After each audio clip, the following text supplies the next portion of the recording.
호렙산 기도에 많이 참석해 주시기를 부탁드립니다. 자, 우리 하나님 말씀 함께 보시겠습니다. 자실 말씀 고린도전서 12장 1절로부터 3절까지 말씀이 되겠습니다. 고린도전서 12장 1절로부터 3절까지 말씀 우리 함께 봉독하도록 하겠습니다.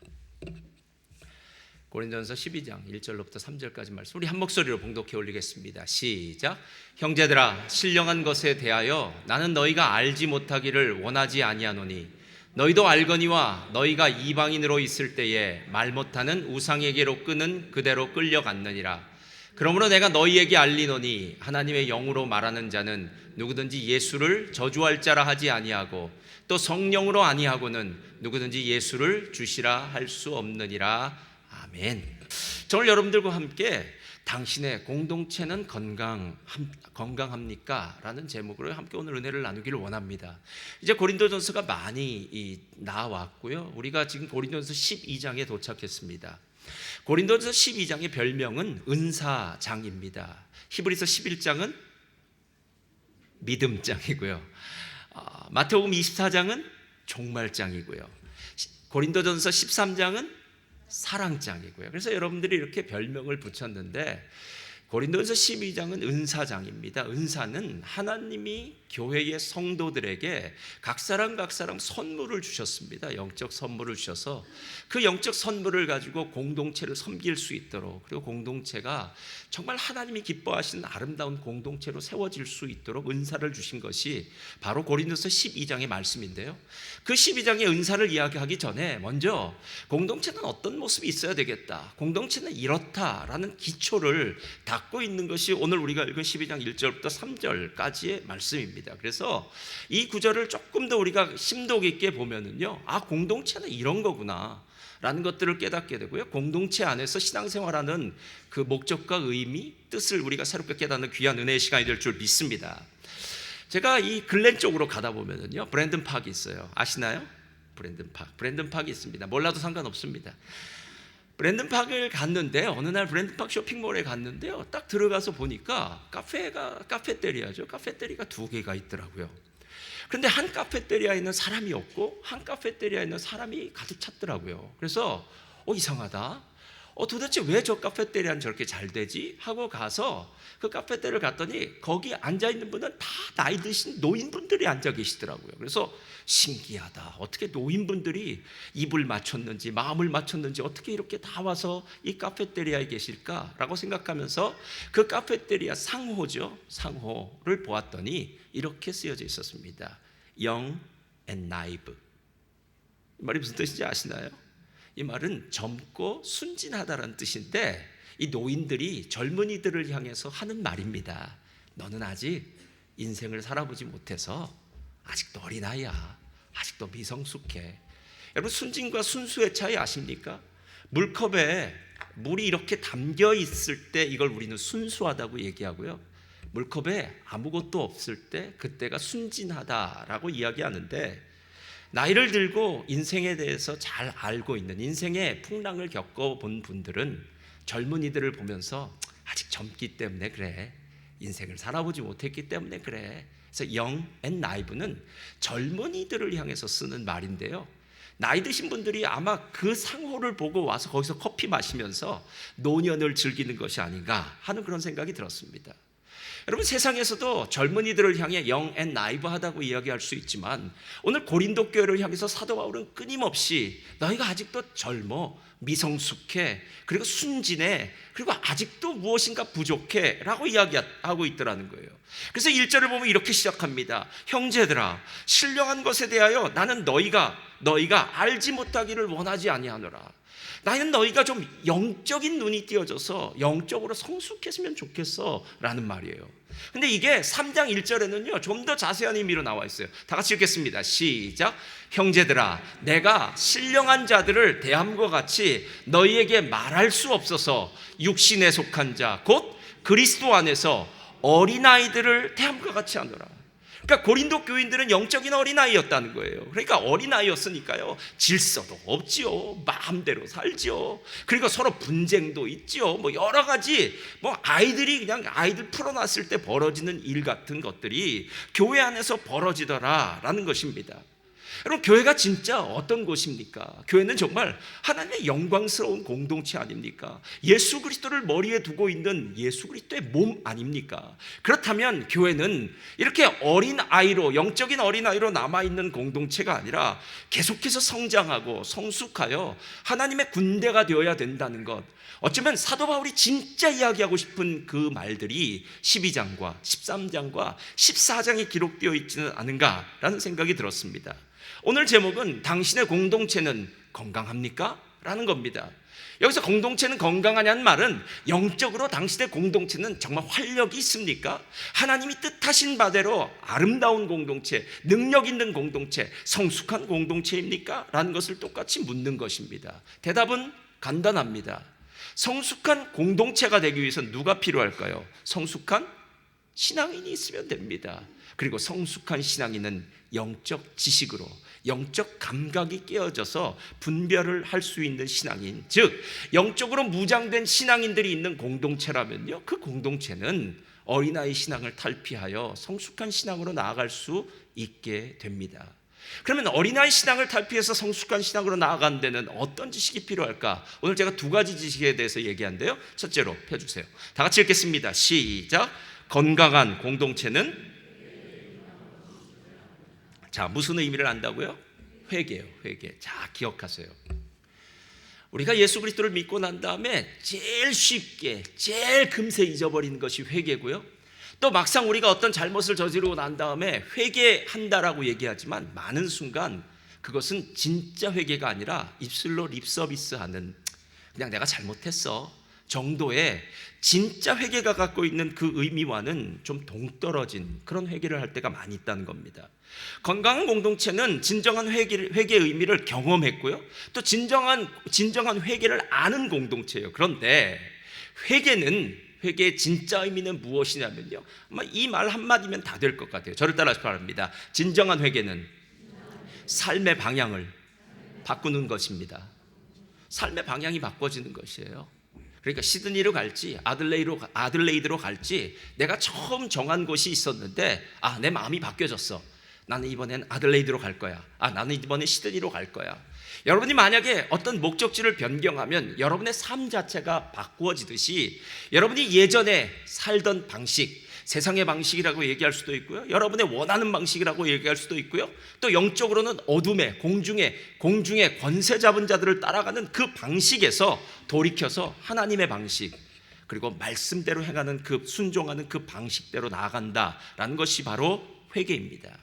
그런데 회개를 이야기할 때 먼저 좀 생각해 봐야 되는 게 있는데요, 그게 뭐냐면 도대체 회개가 회개답기 위해서는 회개 이전에 내 삶의 상태가 어땠는지에 대해서 뼈저리게 느껴야 회개하고 난 다음에 감사해. 하나님 날 불러주셨지. 그리고 나는 예전에 정말 비참한 인생을 살았는데 지금은 진짜 행복해 라고 이야기할 수 있다는 거예요. 마치 이런 것과 똑같습니다. 어떤 사람이 예수를 믿기로 작정했습니다. 그래서 교회에 나왔습니다. 예배를 드렸습니다. 그런데 그 다음날 그날로 집에 돌아가겠죠. 집에 돌아가고 월요일부터 사는데 사는 건 똑같습니다. 그 사람의 삶에는 하나도 변화된 것이 없습니다. 한 가지 변한 것이 있다면 주일날 11시에 이 오스본 어베뉴 157 이곳에서 한 두세 시간 점심도 먹고 가야 되니까요. 할렐루야. 꼭 먹고 가시기를 주님의 이름으로 부탁드립니다. 성도의 교제를 이거 하고 간 것 외에는 다른 것이 하나도 없다면 이 사람의 인생에는 진짜 회개의 의미가 무엇인지를 잘 모르더라는 거예요. 그래서 바울은 오늘 2절에서 이렇게 언급합니다. 2절 말씀 한번 다 같이 읽겠습니다. 시작. 너희도 알거니와 너희가 이방인으로 있을 때에 말 못하는 우상에게 끄는 그대로 끌려갔느니라. 여러분, 세상 사람들은 자기가 지금 어떤 모습으로 살고 있는지 몰라요. 문제 가운데 빠져 있는 사람은 자기가 무슨 문제 가운데 빠져 있는지에 대해서 생각할 어떤 여유가 없습니다. 그래서 장기나 바둑을 두는 사람도요, 옆에 있는 사람들은 훈수를 둘 수 있지만 막상 내가 장기판에서 장기를 두거나 바둑을 두는 사람은 분명히 쉬운 수임에도 불구하고, 그리고 더 나은 길임에도 불구하고 그 수를 못 보는 경우가 있더라라는 것입니다. 세상 사람들이 마찬가지입니다. 오늘 뭐라고 이야기합니까? 너희가 이방인으로 있을 때에, 예수님 믿지 않을 때 말 못하는 우상에게로 끄는 그대로 끌려갔다라고 이야기합니다. 아니 목사님, 저는 우상에게 안 끌려갔습니다. 저는 절에 간 적도 없고 모스크에 간 적도 없고 이상한 신 믿은 적도 없습니다. 여러분, 이런 말을 하는 사람들이 있을까 봐 유진 피터슨의 메시지 성경에는요, 이걸 이런 식으로 다시 다른 버전으로 이야기하고 있어요. 고린도전서 다 같이 한번 읽겠습니다. 시작. 하나님을 알지 못하던 때에 여러분이 어떠했는지 기억하십니까? 그때 여러분은 가짜 신에게서 또 다른 가짜 신에게로 끌려다녔습니다. 자신이 무엇을 하는지도 모른 채 다른 사람이 하는 대로, 그죠? 자, 이러면 이해가 가죠. 가짜 신에게로 이 가짜 신에서 저 가짜 신으로 간 거 알겠어요. 근데 그 다음에 이렇게 얘기해요. 자신이 무엇을 하는지도 모른 채 다른 사람이 하는 대로 그저 따랐을 뿐입니다. 이렇게 얘기해요. 여러분, 한국에서 자녀를 학교에 보내는 부모님들이 언제나 제일 힘들어하는 것이 무엇입니까? 옆집 아이는 수학 학원을 보냈다, 옆집 아이는 태권도 학원을 보냈다, 옆집 아이는 무슨 학원을 보냈다 라고 하면 우리 집 아이도 꼭 보내야 될 것 같은 거예요. 그걸 안 보내면 마치 우리 아이는 뒤처지는 것처럼 느껴져서요, 진짜 우리 집은 경제적인 부분에서 그렇게 보낼 수 없는 상황임에도 불구하고 옆집이 보내니까 따라하는 거예요. 여러분, 아이들만 그렇습니까? 야, 요번엔 옆집에서 부인들이 되게 이렇게 얘기할 수 있죠. 여보, 요번에 옆집엔 동남아 간대. 이 소리 한번 들으면 우리도 동남아는 아니라도 가까운 일본이라도 한번 갔다 와야 되는 거예요. 여러분, 우리가 살아가는 방식이 참 신기하죠? 옆에 사람 보고 살아가요. 이 사람이 이렇게 살면 저거 좋은 것 같아, 나도 저렇게 살아야지 라고 생각하면서 결국 내 삶의 모든 방식은 내가 보고 들은 대로 산다는 거예요. 옆에 사람처럼요. 성경은 이것을 무엇이라고 이야기합니까? 이 가짜 신에서 저 가짜 신에게로 옮겨 다녔다 라고 이렇게 불러요. 여러분, 가짜 신이란 말이 무슨 의미인지 아십니까? 말 그대로 가짜예요. 진짜 신이 아니에요. 진짜 신은 여러분들에게 행복을 주고 평안을 주고 기쁨을 주고 좋은 것을 줄 수 있습니다. 근데 가짜 신은요, 전 다른 말로 바꾸면 이렇게 얘기해요. 악한 신이에요. 악한 성품을 가진 신이에요. 그리고 조폭과도 같고 깡패가 또 같은 신이에요. 여러분, 조폭이나 조직폭력배들이나 깡패들이 처음에 사람들을 모집할 때는 어떻게 합니까? 처음부터 욱박지르기도 하지만요, 자기 밑에 들어오는 사람들한테는 얼마나 잘해준지 모릅니다. 그래서 형님 하면은 그 위에 있는 형님께서 뭐 이것도 챙겨주시고 저것도 챙겨주시고, 그래서 그래 맞아, 이 형님 밑에 있으면 내 인생 고생 끝, 행복 시작이야 라는 착각을 하게 만든다는 거예요. 여러분, 조직폭력배의 마지막이 어디입니까? 줄줄이 엮여서 경찰서 들어갔다 감옥에 들어가는 거 아닙니까? 인생 망하는 거 아닙니까? 결국 그 사람들이 가는 길의 종착역에는 멸망밖에는 없어요. 그 안엔 진짜 하나님이 주시는 평강, 기쁨, 은혜, 좋은 것, 이런 것들은 다 없는데, 예수 믿기 전에 이 가짜 신에서 저 가짜 신을 따라다니던 그 삶이 바로 그런 삶이었더라라는 겁니다. 여러분, 어떤 삶을 살고 계십니까? 우리 살면서 이런 후회를 해요. 야, 내가 예전에 이렇게 선택했으면 참 좋았을 걸. 제일 많이 하는 이야기 중에 하나는 그때 집 살 걸. 이 얘기는 제일 많이 해요. 한국에서는 요즘 반대랍니다. 그때 집 팔 걸. 왜냐면 집값이 많이 떨어졌대요. 우리는 집값이 올라가면 살 걸, 샀을 걸. 집값이 떨어지면 팔 걸. 여러분, 다시 돌아가면 그렇게 할까요? 여러분들은 또 고민하다 안 할 겁니다. 대개는 그렇게 살아요. 우리는 그런 후회를 해요. 그런데 뭐 그 정도뿐만 아니라 내가 그때 이민을 올 걸, 오지 말 걸, 뭐 여러 가지 문제들 앞에서도 우리는 후회를 해요. 실은 세상 사람들의 인생을 보면서 우리가 제일 많이 보는 게 뭔지 압니까? 그 사람들은 옛날 이야기만 해요. 옛날 이야기. 뭐였다 하면, 아, 옛날에 이럴 걸, 이렇게 할 걸, 나 옛날에 이랬으니까 진짜 좋았어. 그래서 옛날 이야기만 해요. 그래서 세상 사람들을 만나서 한번 여러분 계속 한번 만나보십시오. 그 사람들이 무슨 얘기를 하는지요. 예수 믿는 사람들과는 정말 달라요. 왜냐하면 그들은 자기의 의도가 아니라 가짜 신들이, 말 못하는 우상이 이끄는 대로 그냥 끌려가는 것일 뿐이에요. 그게 맞다고 생각하면서 끌려가지만 실제로 그것은 제대로 맞는 게 아닙니다. 꼭 이런 예가 들을지 모르지만 마치 믿었던 사람에게 자신의 퇴직금을 전부 다 투자했는데 그 사람이 사기꾼이에요. 그래서 한 방에 자신이 투자한 모든 투자금이 하루아침에 날아가는 것, 이게 바로 가짜 신입니다, 여러분. 예. 도적이 오는 것은 죽이고 도적질하고 멸망시키려는 것뿐이요. 가짜 신이 할 수 있는 일은 이것밖에는 없어요. 그런데 사람들이 속고 있어요. 왜 속는지 아십니까? 현재 가짜 신이 나에게 보여주는, 잠시 보여주는 그것들이 왠지 나의 삶에는 큰 행복을 줄 것처럼 착각이 들기 때문에 그래요. 예를 들면 이렇습니다. 젊은이들에게는요, 우리 학생들이라면요, 좋은 대학을 들어가고 좋은 직장을 가지면 내 인생이 행복할 것 같아라고 생각하면서 좋은 직장이나 좋은 대학을 향해서 나아가겠죠. 그러나 막상 좋은 직장, 대학을 들어가고 좋은 직장을 나온다고 해도 행복과는 거리가 멀더라고요. 혼자 살고 있는 청년들이라면요, 결혼을 하면 결혼에 대한 환상이 있겠죠. 환상을 깨시기를 주님의 이름으로 부탁드립니다. 결혼은 환상이에요. 결혼은 두 사람이 빡세게 노력하고 함께 수고하고 애쓰면서요, 갈고 닦아지면서 가는 겁니다. 그래서 결혼 생활을 하다 보면요, 그 다음에 동지애가 생겨요. 그래서 전쟁의 오랜 시간을 함께 겪었던 그 동지애가 생기면서 마지막에는 진짜 전우애가 생기고 사랑하는 마음이 생겨서 그 사람 없이는 못 살 것 같은 것. 근데 그 마음이 들기 위해선 많은 시간과 세월이 필요해요, 여러분. 우리는 모두가 다 각자 이 가짜 신이 주는 환상 같은 어떤 것들을 지금은 원해요. 그래서 그걸 원하면서 바라보기 때문에 자꾸 가짜 신을 바꿔 타더라는 겁니다. 아까도 이야기했듯이 20대나 30대는 돈이라는 가짜 신을 쫓아가다가 야, 돈 아니야, 자녀 교육, 자녀가 최고야. 그래서 자녀 교육에 아주 올인하겠죠. 쓸 돈 안 쓸 돈 다 자녀에다 갖다 붓고 이 자녀가 마치 내가 이렇게 잘 교육시키면 나중에 훌륭하게 될 것 같고 여러 가지 꿈을 꾸면서 자녀 교육에 올인합니다. 그러다가 그 자녀가 이제 18살 되고 청년으로 가면 이제 바깥으로 나갈 때면 그때부터 건강에 올인합니다. 건강이 최고죠. 그러다가도 또 건강보다도 이제 내 남은 인생 어떻게 행복하게 살 수 있을까? 좋은 사람들과 함께 여행을 갔으면 좋겠다.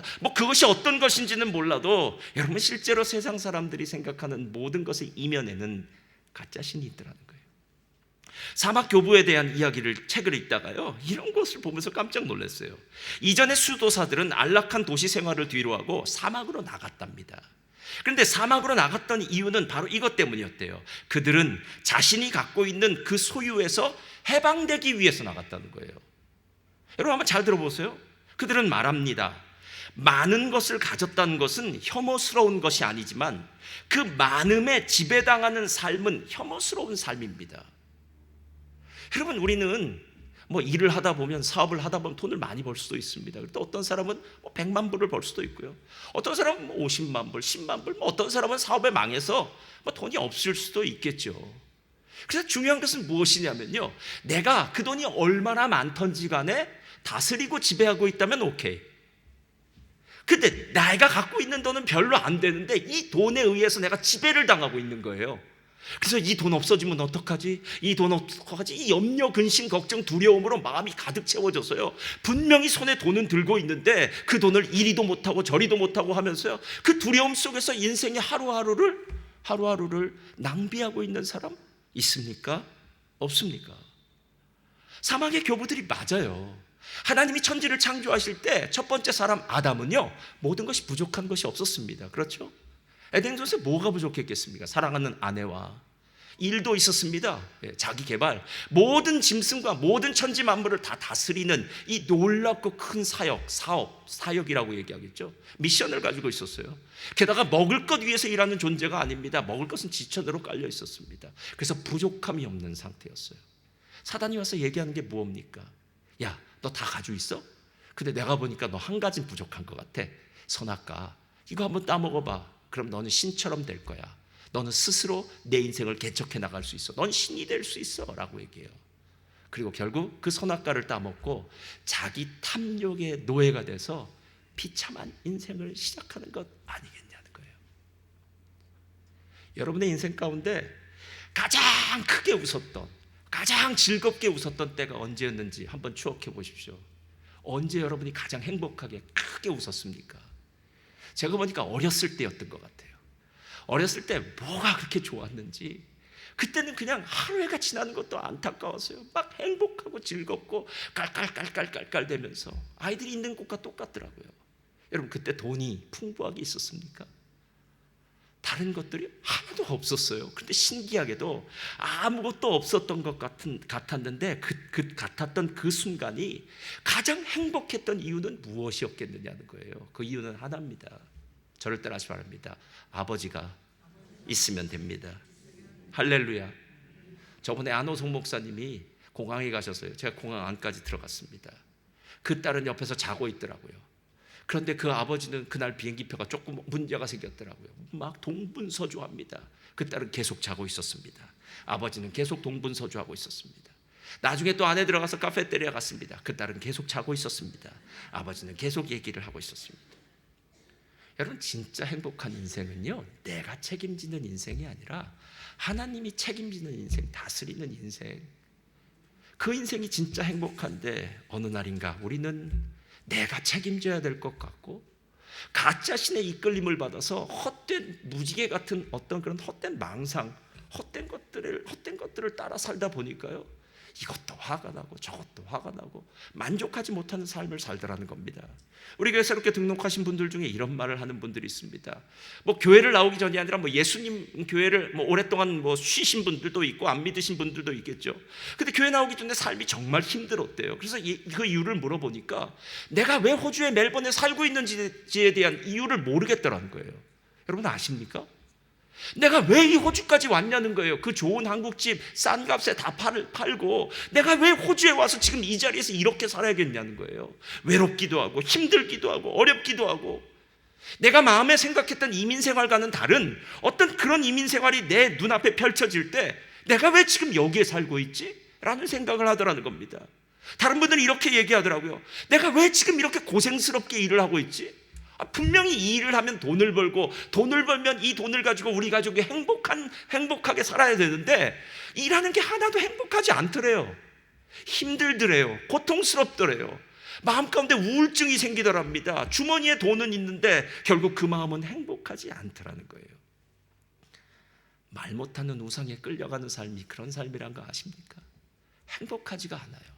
내가 지금 무엇 때문에 사는지를 모른다라는 겁니다. 그래서 데살로니가전서 1장 9절에 사도 바울이 회개에 대해서 한 말 중에는 최고의 말이 있어요. 이렇게 시작합니다. 그들이 우리에 대하여 스스로 말하기를. 이 말은 데살로니가 교인들에게 사도 바울과 신라죠. 사도 바울이 가서 복음을 전할 때에 대한 이야기예요. 너희 가운데 우리가 어떻게 너희 가운데 들어갔는지와 너희가 어떻게 우상을 버리고 하나님께로 돌아와서 살아계시고 참되신 하나님을 섬기는지와 또 죽은 자들 가운데서 다시 살리신 그의 아들이 하늘로부터 강림하신 것을 너희가 어떻게 기다리는지를 말하니. 다 같이 읽겠습니다. 시작. 이는 장래의 노하심에서 우리를 건지시는 예수시니라. 이거예요. 그러니까 너희가 우상에게서 돌이켜서 우상을 버리고 떠나서 하나님께로 돌아왔는데 하나님께 돌아와 보니 누가 보이냐면 예수님이 보이더라는 거예요. 예수님이요. 나를 위해 십자가에 죽으시고 부활하신 그 예수 그리스도, 우리가 무슨 죄를 지었든 상관없습니다. 과거의 죄, 현재의 죄, 미래의 죄, 그 모든 죄도 예수님의 십자가에서 다 해결해 주실 수 있는 것. 지난번 히브리서에서 이야기했던 것처럼 예수님이 이 땅에 오신 6가지 이유와 목적은 죽음을 맛보기 위해서 이 땅에 오셨고, 죽음의 세력을 잡은 마귀를 멸하시기 위해서 오셨고, 죽음의 두려움으로 말미암아 죽기를 무서워함으로 종로로 타는 우리들을 풀어주시기 위해서 오셨고, 아브라함의 자손을 붙들어 주시기 위해서 오셨고, 대제사장이 되어서 우리의 죄를 속해 주시기 위해서 오셨고, 그리고 가장 마지막 제일 중요한 거, 시험 당하는 자들을 뭐 해주시기 위해서요? 도와주시기 위해서 오셨다는 거예요. 그러니까 과거에 우리의 삶이 비참하면 비참할수록 그 비참한 문제를 해결할 수 있는 방법은 오직 예수 그리스도를 만날 때 우리의 깊은 내면의 문제가 봄눈 녹듯이 스르르 녹아져서요, 어느 사이인가 나의 입술에서는 불평과 원망과 짜증이 나오던 입술에 찬양과 감사가 흘러나오기 시작했다는 거예요. 근데 여기서 끝나지 않아요. 두 번째가 있습니다. 다 같이 읽을까요? 시작. 건강한 공동체는 믿음의 고백의 의미를 알아요. 자, 그냥 고백이 아니라 믿음의 고백입니다. 건강한 공동체의 두 번째 특징은요, 성령이 그 안에 들어오셔서 성령의 인도함을 받기 시작합니다. 그래서 예수 그리스도를 주로 고백하는데 저는 이것을 믿음의 고백이다라고 이렇게 이야기해요. 왜냐하면 로마서 10장을 보면 사람이 마음으로 믿어 의에 이르고 입으로 시인하여 구원을 얻는다고 하여서 성령이 우리 안에 들어와서 제일 먼저 우리 안에서 역사하는, 우리 안에서 움직이죠. 역동하게 만드는 그 기관이 무엇이냐면요, 우리의 마음이에요. 마음. 이 마음이 막 요동치기 시작해요. 이전에는 느끼지 못했던 막 감격이 느껴져요. 그래서 막 눈물이 나는 겁니다. 감사하는 거예요. 기뻐하는 거예요. 그런데 이 마음의 감격을 느끼기 시작할 때 그 다음에 나오는 것이 바로 우리 입술이에요. 그것이 뭐냐면 바로 예수는 나의 주님이십니다. 그래서 오늘 3절을 보면 이렇게 얘기해요. 그러므로 내가 너희에게 알리노니 하나님의 영으로 말하는 자는 누구든지 예수를 저주할 자라 하지 아니하고 또 성령으로 아니하고는 누구든지 예수를 주시라 할 수 없느니라. 성령으로 아니하고서는 예수를 주시라 할 수 없느니라. 근데 여기에는 배경을 좀 알아야 돼요. 왜냐하면 지금 저와 여러분들의 삶은 예수님은 주님이십니다, 그리스도십니다, 이런 소리 100번 해도 잡혀가지도 않습니다. 남들이 우리한테 뭐라고 이야기하지도 않습니다. 그러나 당시 고린도 사회는 좀 틀렸어요. 고린도의 사회는 길드라고 하는 것이 있었는데 뭐냐면요, 우리식으로 보면 상조회, 어떤 모임 같은 것이 있었어요. 그러니까 예를 들어서 내가 어느 동네에 살면 어느 동네 모임에 꼭 참석해야 돼요. 그리고 어떤 사업이나 직장을 가지면 그 직장 동료들끼리도 그 길드, 그 모임의 조직에 내가 들어가야 돼요. 근데 문제는 뭐냐면요, 모든 조직에는 그 조직에 신이 있었습니다. 우상이 있었어요. 그러니까 그 조직을 이끄는 그 신을 섬겨야 되고, 당연히 그 조직의 신 앞에 제사를 드리고 난 다음에 함께 교제를 나눠야 돼요. 뭐 요즘은 MZ 세대라고 하잖아요. MZ 세대는 뭐 그런 일이 별로 없다 그러더라고요. MZ 세대는 그냥 지 마음대로 산다 그러더라고요. 근데 조금 전에 X세대 정도 되면은 대학에 들어갔을 때 신입생 환영회를 가면 큰 난관을 겪어야 됩니다. 뭐냐 하면 신입생 환영회는 반드시 술자리가 벌어집니다. 그리고 그 술자리에서 억지로라도 술을 먹입니다. 예. 그때 난 예수 믿는 사람이에요 라고 얘기하면 선배한테 그 다음에 혼납니다. 거기서 끝나는 게 아니에요. 직장을 들어가면 직장에서 똑같은 일이 벌어져요. 야, 남자가 술 한잔은 해야 될 거 아니야? 직장은 회식 문화야 라고 얘기하면서, 아니 회식이면 한두 잔 마시면 될 것 같아. 이건 한두 잔이에요. 1차, 2차, 3차, N차. 그래가지고 그 밤 내내 술 마시면서 부어라 마셔라 하는 그 문화, 여러분 만약에 그런 문화에 동참하지 않는다면 너 인사고과 회사에서 네가 일하는 모든 것에서 불이익을 당할 수 있어. 이런 얘기를 들을 때 여러분 과연 어떤 마음을 갖고 예수를 주로 고백하는 것을 내가 포기할 수 있겠느냐는 거예요. 제가 직장 생활을 하는 우리 집사님들 요즘 직장 생활 많이 하시니까 이렇게 말씀하시더라고요. 좀 병원에서도 직장 생활 할 때나 또 요즘 차일드케어 하신 직장 생활 하는데 동료들이 있을 거 아닙니까? 근데 대개 동료들 중에는 모슬렘권도 참 많다 그러더라고요. 근데 그런 모슬렘권에서 일하는 동료들하고 이런 암묵적인 계약을 했다는 거예요. 우리 서로 종교 얘기는 하지 말자, 이렇게요. 왜? 종교 얘기를 시작하면 서로 싸울 수 있으니까 우리 그냥 일하러 왔으니까 일만 하고 가자라고 얘기해서 절대로 종교 얘기는 서로 타치하지 못하게 만들었다고 그러더라고요. 그래서 제가 좋습니다. 종교 얘기하지 말아야지. 괜히 종교 얘기를 하면서 괜히 일자리에서 문제가 생기고 트러블이 생기는 것은 그건 좋지 않은 일이죠. 그러나 내가 모슬렘이 아니라 불교도가 아니라 그리스도인인지는 그 사람이 알아야 되는 거 아닙니까? 예. 하나님은 이순신 장군을 안 좋아하십니다. 이런 의미로 나의 죽음을 아무에게도 알리지 말라처럼 내가 그리스도인임을 아무에게도 알리지 말라. 이거 안 원하세요. 여러분이 어떻게 사는지는 그건 여러분이 열심히 사셔야죠. 근데 참 이상한 건 뭐냐면요, 내가 그리스도인이라고 뭐 커밍아웃을 한다면 좀 이상하지만 내가 그리스도인이라고 고백하고 난다면 일거수일투족이 다 힘들어요. 모슬렘이 나한테 그럴 수도 있을 거 아니야. 야, 너 예수 믿는다는데, 기독교인이라는데 왜 그렇게 살아? 너 왜 거짓말해? 뭐 이런 얘기도 할 수 있고요. 왜 너는 그렇게 뭐 게을러? 뭐 이런 얘기를 할 수도 있고, 무언가 그 사람이 내가 그리스도인이라는 그 옷을 입음과 동시에 그 사람이 나를 어떻게 볼지에 대해서 마음에 부담감이 생겨서 일터에 가는 것도 참 부담스러워지겠다라는 그런 생각이 들더라는 거예요. 여러분, 오늘 그 이야기를 하고 있는 겁니다. 부담스러워야 됩니다.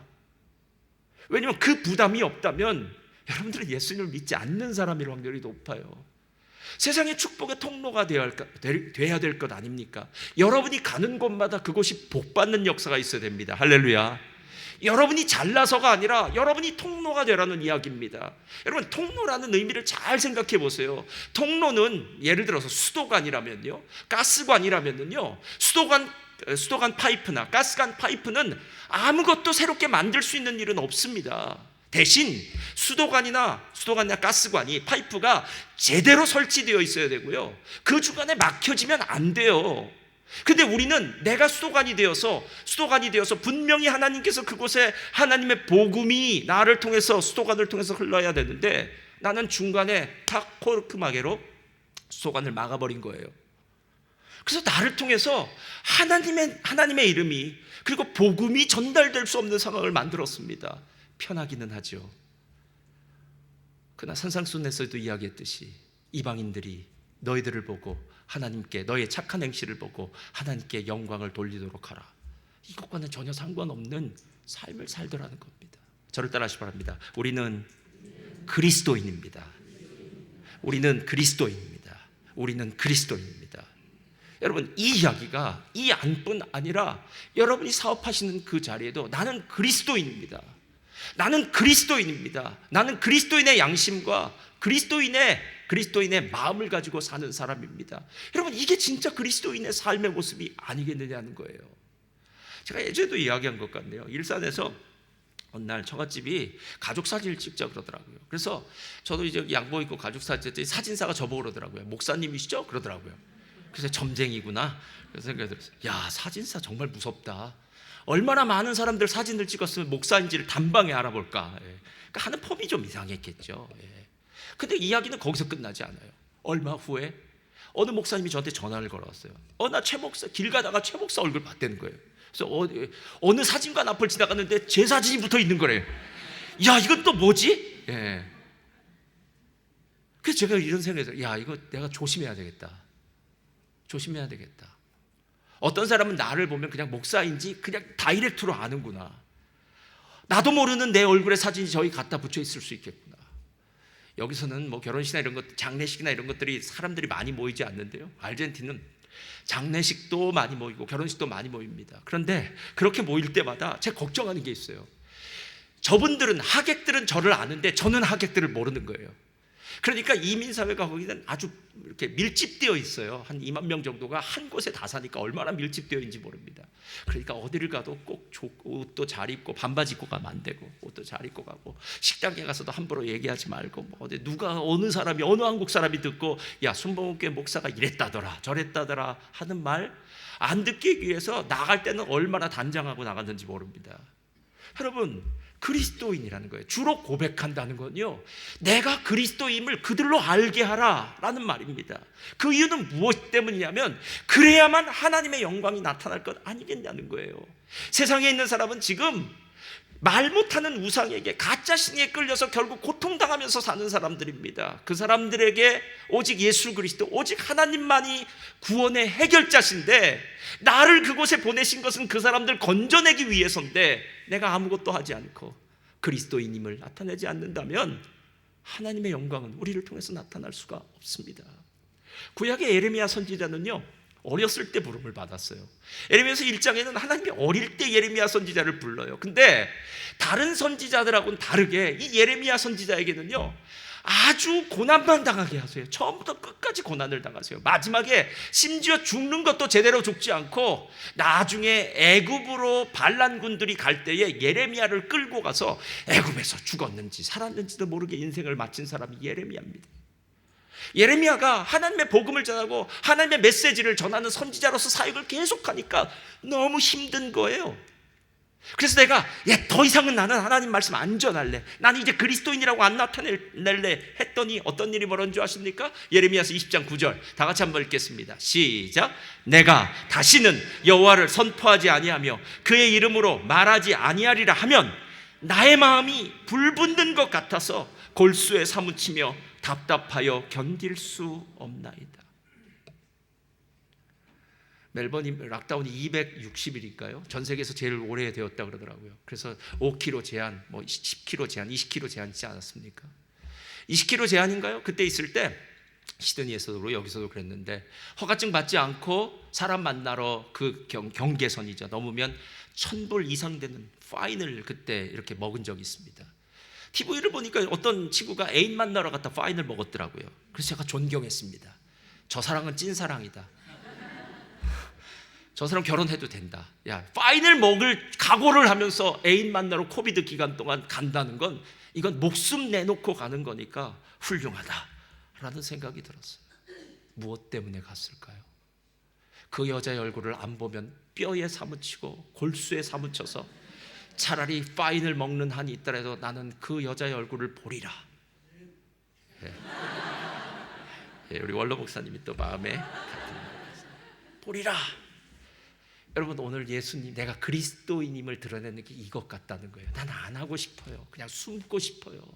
조용히, 누구도 나를 알아보지 않고 조용히 일하러 갔다. 조용히 와서 드는 것도 모르고 나는 것도 모르고 내가 있었던 자리는 아무도 몰랐으면 좋겠다 하는 건 여러분 생각이고요.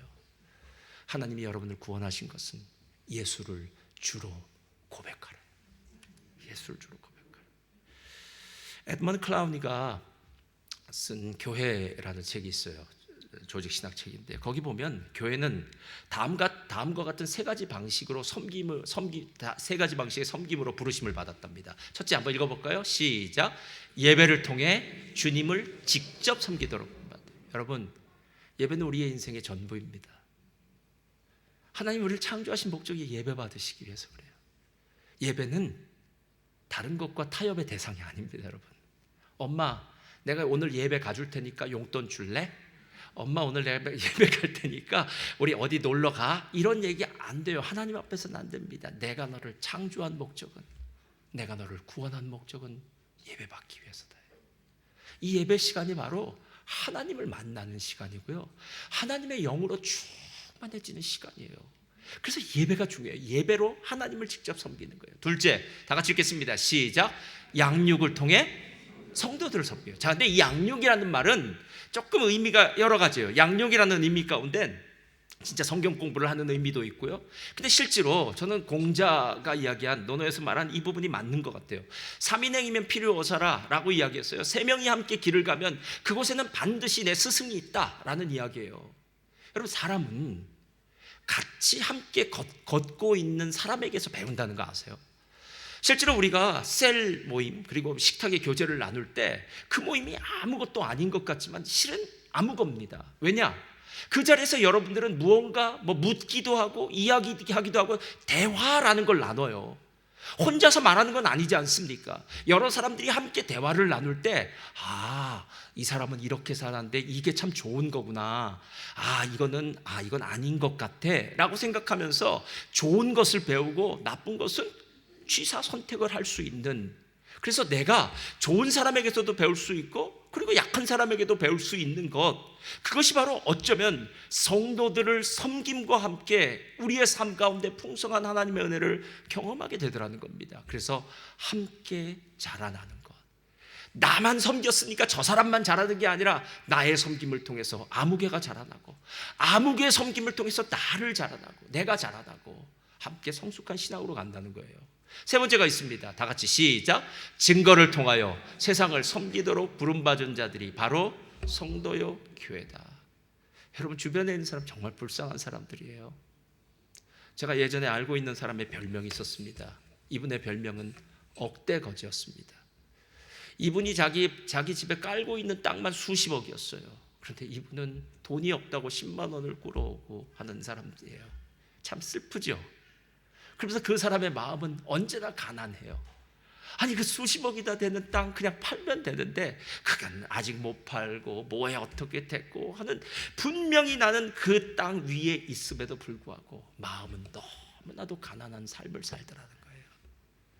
여러분, 세상에 살고 있는 사람이 다 똑같아요. 저들이 지금 갖고 있는 것, 그건 잠깐 보이는 신기루일 뿐입니다. 진짜 영혼의 목마름을 해결해 줄 수 있는 생명의 물, 생수는 아니에요. 우리의 영혼의 목마름을, 영혼의 갈증을 채워줄 수 있는 건 예수 그리스도밖에 없습니다. 그리고 그 예수 그리스도를 함께 예배하고 함께 찬양하고 함께 예수 그리스도를 믿는 자들이 모인 이 교회야말로 그들을 향해서 복음을 전달해 줄 수 있는 가장 좋은 축복의 통로입니다. 성도님들, 왜 예수를 믿으십니까? 왜 오늘 교회에 나오셨습니까? 여러분이 왜 예수를 믿는지, 왜 교회에 나와야 되는지 이 사실을 분명히 마음 가운데 새기시기를 바랍니다. 이전에 너희는 말 못하는 우상에게로 이리도 끌려가고 저리도 끌려가는, 결국 죽음을 종착역으로 생각하며 달려가던 허무한 인생들이었어.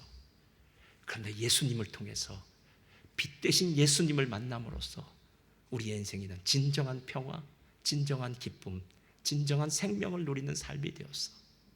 여러분, 오늘 저와 여러분의 공동체가 이런 성도들이 모인 아름다운 공동체가 되기를 주님의 이름으로 축원드립니다.